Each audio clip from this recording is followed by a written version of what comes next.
আজকে আমি তৈরি করে দেখাচ্ছি মাটন রোগান জোশ অথবা মাটন রাগান জোশ, যাই বলা হোক না কেন এটা খেতে খুবই মজাদার। এই খাবার সম্পর্কে যতটুকু জেনেছি, এটা কাশ্মীরে খুবই জনপ্রিয় একটা খাবার। এই খাবারটা হিন্দু মুসলমান দুই ধর্মের লোক দুইভাবে তৈরি করে থাকে। আমি একদম ট্রেডিশনালভাবে খাবারটি তৈরি করব সেটা বলছি না, স্বাদ অক্ষুণ্ণ রেখে সহজভাবে আপনাদের সামনে তুলে ধরছি।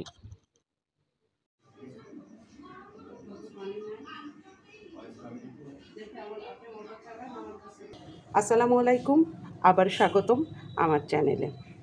এই যে আজকে তৈরি করে দেখাবো মাটন রোগান জোশ। এটা কাশ্মীরের খুব একটা প্রসিদ্ধ খাবার। কাশ্মীরের যে মুসলিমরা আছে তারাই মূলত এটা রান্না করে থাকে। আমি সেভাবে রান্না করার চেষ্টা করছি, আজকেই প্রথম রান্না। এটা মূলত হচ্ছে এই যে এই খাসির এই অংশটা দিয়ে খুব ভালো হয়। মানে রান্নাটার জন্য যে যে মশলা লাগছে আমি দেখিয়ে দিচ্ছি। এইটা হচ্ছে জিরা, শাহজিরা, এটা মিষ্টি জিরা মানে মৌরি। সাদা গোলমরিচও দিতে পারেন, আবার কালো গোলমরিচও দিতে পারেন। আমি কালোটা নিয়েছি, অল্প একটু নিয়েছি জয়ফল, আর এই যে দারচিনি, লবঙ্গ, এলাচ, বাস এটা। আমি এই মশলাটা হচ্ছে ইয়ে করবো, মানে তেলে গুঁড়ো করব না, একদম কাঁচাই করব। তো এটার আপনারা যদি মনে করেন যে তেলে করবেন করবেন, কিন্তু আমি কাঁচাই করব। আচ্ছা, শুরু করি। যে তেল দিয়ে দিচ্ছি। কাশ্মীরে সাধারণত এইটা সরিষার তেল দিয়ে করে, আমি প্রথম করছি ওই জন্য সয়াবিন তেল দিয়ে করছি। ওরা আনুমানিক 3 চামচের মতো দিয়ে দিলাম। এতে 1 কাপ পেঁয়াজ,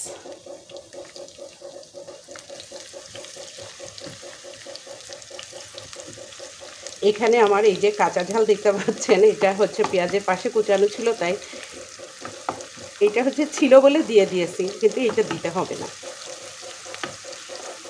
এটা একদম বেরেস্তা করে নেব। ফ্লেভার আনার জন্য 4টে এলাচ আর 4টে লবঙ্গ দিয়ে দিই। এই যে বেরেস্তা হয়ে গিয়েছে, এবার আমি মাংসটা দিয়ে দিচ্ছি।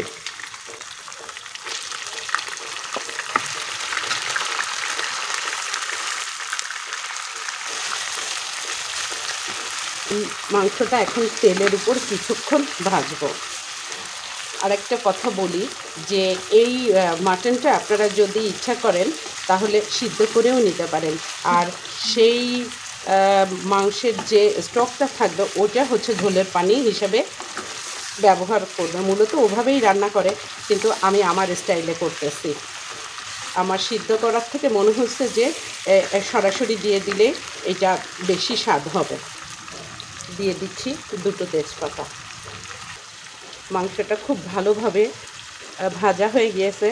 এবার আমি টেবিল চামচের বড় 1 চামচ আদা বাটা দিয়ে দিচ্ছি। যে যেখান থেকে ভিডিওটা দেখছেন তার যদি আদা বাটা না থাকে, আদা যদি পাউডার থাকে তাহলেও সেটাও দিতে পারেন।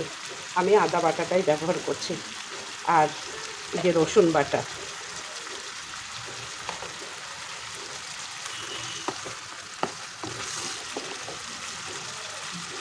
লবণ দিয়ে দিচ্ছি, লবণ স্বাদ মতো, হলুদ সামান্য। মাটন রোগান জোশটা মূলত কাশ্মীরের মরিচ পাউডার দিয়ে তৈরি করা হয়। ওদের ঝালটা অনেক ঝাল কম থাকে, কিন্তু রং ভালো থাকে। এটা আমাদের দেশি ঝাল, এটা দিয়ে দিচ্ছি। আর যদি রং না আসে সেক্ষেত্রেও আমি হচ্ছে রং কীভাবে আনতে হয় আমি ওটাও দেখিয়ে দেব। খুব ভালো মতো কষানো হয়ে গিয়েছে, এবার আমি সিদ্ধ হওয়ার জন্য পানি দেব।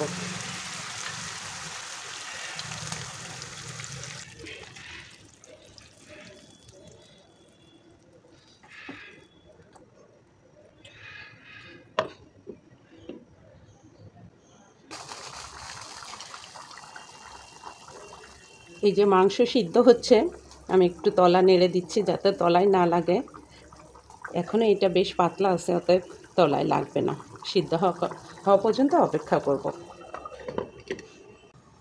মাংস তো সিদ্ধ হচ্ছে, এই ফাঁকে আমি হচ্ছে এই টক দই দিয়ে দেব।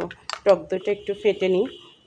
আমার ফ্রিজে সামান্য টক দই ছিল, আর আমি 2-3 চামচ গুঁড়া দুধ দিয়ে আর লেবু দিয়ে বানিয়ে ফেলেছি।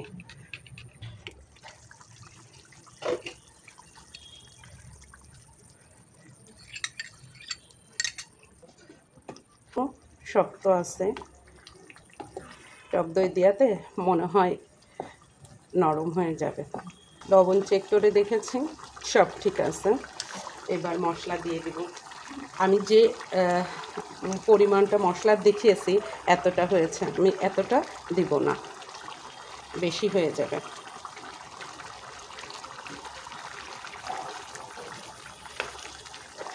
ভাতটা উঁচু করে দেখি কি অবস্থা। খুব ভালো মতো কষে গিয়েছে। আর একটুখানি কষাবো, কষে হালকা একটুখানি ঝোলের পানি দিয়ে দিব। মাংসটা নরম হয়ে গিয়েছে। আমি যথেষ্ট পরিমাণ ঝাল দিয়েছি, তারপরেও কাশ্মীরি রোগান জোশের যে কালারটা সেটা কিন্তু আসেনি। তো ওইটা আমি পরে দেখাচ্ছি কালার কী করে আনবো। মাংস কষে গিয়েছে, এবার হচ্ছে আমি পানি দিয়ে দিচ্ছি। পানিটা আমি গরম করে নিয়েছি, এখন ঠান্ডা পানি দিব না।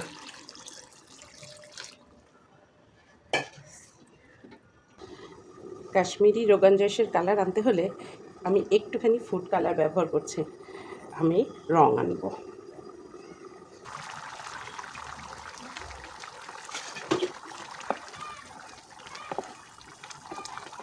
প্রায় হয়ে গিয়েছে, একটু সিদ্ধ বাকি আছে। এইবার আমি একদম আঁচ কমিয়ে দিয়ে তারপরে হচ্ছে রেখে দিব 10 মিনিটের মতো। এই যে আপনাদের ফাইনাল লুকটা দেখাচ্ছি, যে সম্পূর্ণ হয়ে গিয়েছে মজাদার সাথে Kashmiri rogan josh, mutton rogan josh.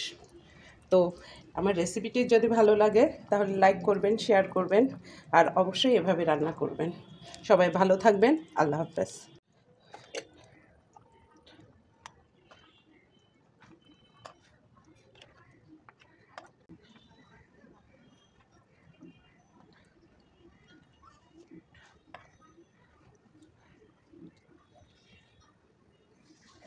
All my time I'm waiting you to answer the phone.